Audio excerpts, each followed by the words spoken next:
Well, so we're here. We just finished our mystery booster rounds. Brando's soaked. I did not win. It was probably the most epic. Aside from maybe me opening up like the 100 card repack and shuffling it for 15 minutes straight, just out of habit, and then flipping Autumn Willow twice in a row. Which is The odds of that happening are gastronomical. like a second Big Bang happening. Yeah. Are the same odds. Yeah, like he created another universe somewhere. And then Yeah. I'll just give you a teaser if you haven't watched it. Look at that. God damn it. Oh man, it was the funniest thing. It was the funniest open flippy moment I've ever had, probably. So we were. Oh, I gotta. Here, look at this. We gotta get the old Coroni in us. Key opener. All right, this is so Yeah, you guys don't get sick. We got this. Oh yeah. That was a double clinker. So We're wearing it. Might as well drink it. yeah, we own it. We're wearing it. We're talking about Secret Lair Ultimate. Now, you weren't at the bar last week after EDH&M. Yeah. I said prior to Zendikar, the return to Zendikar, we're gonna see a Secret Lair with fetch lands in it. And everybody's like, no, they would never do that.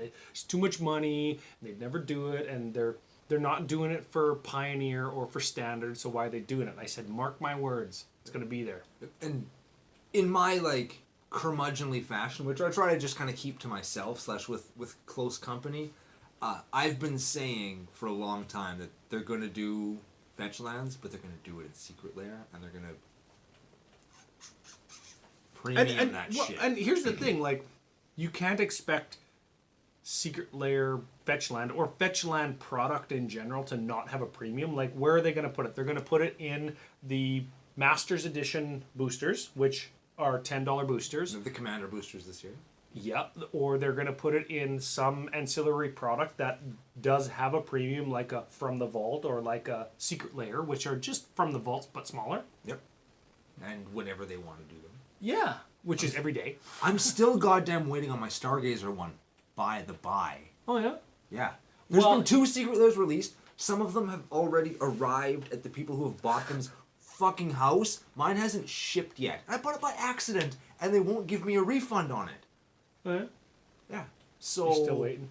There's been 3 announced since you bought yours. at least get it to my goddamn house That's totally funny. before the prices tank so hard I can't recoup any of my money. I'd keep them. I'd keep them because they're cool. I'll have. I'm gonna. There's lots of cards in them that I'm gonna play. Yeah. So I'm not actually. You mad bought about the. them. You bought all of the Constellation showcase Yeah. ones. I wanted to buy the Perforos one, just the Perforos one, and through misclicking and Brando sucks at the internet, I bought all of them, and I didn't ship them to my friend in the States. I shipped them to my house. So not only did I spend $300 fucking on them, Canadian, I'm gonna have to pay another $50 Canadian when they get here for fucking duty. Even though I've already paid taxes and handling and duty because WotC likes to charge us money. And the Postal Service and the couriers and The government of Canada, like, yeah. we live in terrible times. I'm glad we have the coronavirus. Yeah. So we're getting these fetch lands. 150 US. Premium stores are getting 10. Yep. Regular stores getting 5. Yep. So what happens when they arrive and you've got there will be the 1 to 2% of LGSs that sell them at what is essentially MSRP. Yeah. We have one in town that'll do that. We do. There's one store in the city that can get them, that will sell them at market value because they don't give a shit. Or they don't know. Because they had the premium whatever. They were the store for a lot of years, and they got out of Magic a while back, and it's like whatever. But they still get all the shit because They still sell it. They Yeah, just like don't, they're not the Magic singles go there and play store any longer. yeah, which they should be because they have the best space. But Oh yeah, I know who you're talking about now. Yeah. That aside, they'll get them, and if they get them, they will sell them at thing. But the odds are you're not going to pay $150 American for these. You're going to pay probably what you'd pay for the set of Fetchlands anyway. Because they got, like, the premium exclusive art, which is basically foil stuff, right? And they're beautiful, they're gorgeous. I haven't even seen them. I've seen the packaging, which is a separate topic. I've seen just a quick screenshot or like a thumbnail of them as I'm like scrolling through my phone's feed or whatever. So I haven't had a chance to examine what the art actually looks like. I know that there's Fetchlands, so I know what they do. I like the Arid Mesa and the Misty Rainforest are my personal favorites. Oh, yeah? Yep. I think they're cool. Yeah, I think one of them is actually a Seb art, which makes me feel a little dirty. You know what? I do like Seb McKinnon's lands because he doesn't have any people with weird shaped heads. Weird shaped heads. Yeah, like he did the black-white Modern Horizon Saka to draw card land. That one's really nice. Hey, yeah, he did. Yeah, that's a really nice one. That's cool, yeah. All right. Good on you, Seb. I hope your movie goes well. He's in a movie? No, he's making it. He's kickstarting a movie. Like Cool. an animated movie? I'll bet you it's going to be great. We have a 5-color mono white angel Aaron at our LGS playgroup. He has been kickstarting it and like supporting it, and I know a few other people who have been very behind the project. So I bet you it would be a very beautiful movie if I'll bet you it's going to be cool. I'm not behind it either way, like, but if it's a project you'd like to support, it is out there, and check it out because it's supporting the community and the artists behind it. So that's important. I think that is a big thing for just the kind of. I've been on this kick of the culture lately, right? The culture of Commander, the culture of Magic, the culture of gaming in general, and to a lesser extent, the culture of people that are generally our age, and how gaming and the internet and all that stuff is a part of our life, right? Where we've taken over. Yes, sort of we have. I mean... The nerds have won. Sort of we have. I mean, you tell that to people who are upset that Bernie's not getting a nomination in the States. And we haven't taken over yet, but we're starting. Not the young. The nerds have won. Remember when you were like... Well, generally more nerds are in our age demographic than others. Like when you're a high school jock and you're like, I'm on the football team. I was on the football team.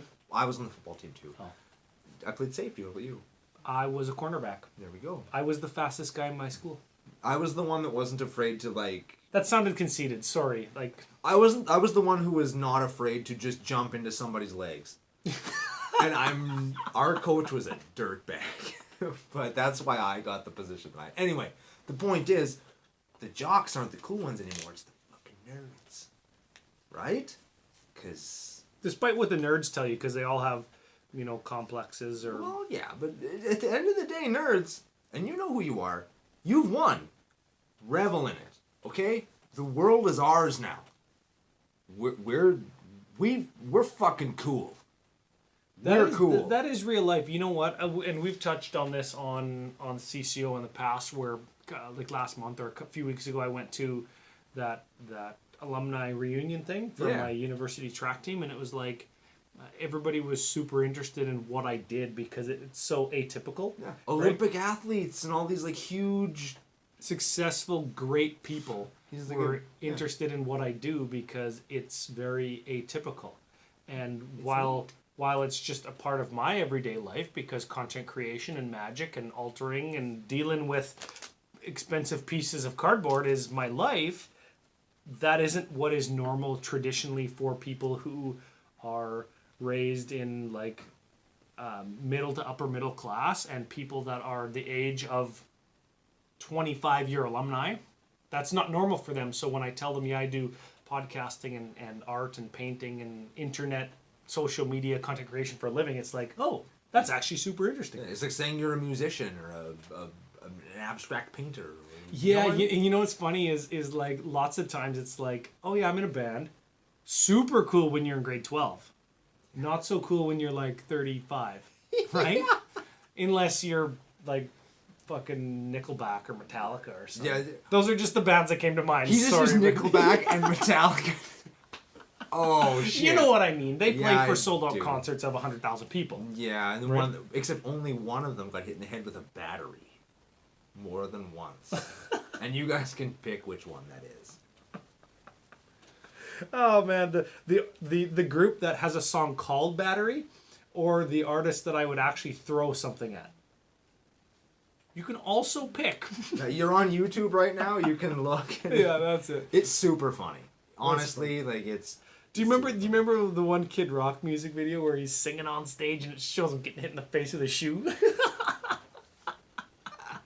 Oh man, have you ever been to a Nickelback concert? No, I have been to a Metallica concert though. I've been to Metallica and I've been to Nickelback. Oh shit! I've been there. Which one was better? Well, you know what the best part of both of those concerts were? Trapped and 3 Days Grace opening for Nickelback, and Godsmack opening for Metallica. The opening bands were better than the. I think that through the years, those opening bands have a nostalgia factor for me more than the actual bands Nickelback and Metallica do. That's fair. Yep, I do like a lot of what Metallica does. I don't like their new stuff, but their old stuff is cool. It's fine. Yeah. I don't know. I got an autograph from the singer from 3 Days Grace. He's not their singer anymore, but Yeah, fuck that guy. He sucks.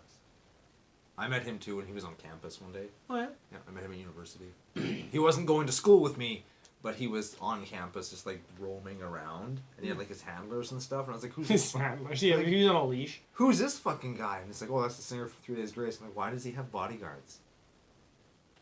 He's not Ozzy Osbourne, right? Like, nobody's gonna know who this guy is. He was just some generic, like, dude with eyeliner and Oh yeah. spiky. Like, It's fine. if you saw the singer from Papa Roach walking around, would you know who he was? I would. We would, but would you? If you saw Fred Durst walking around.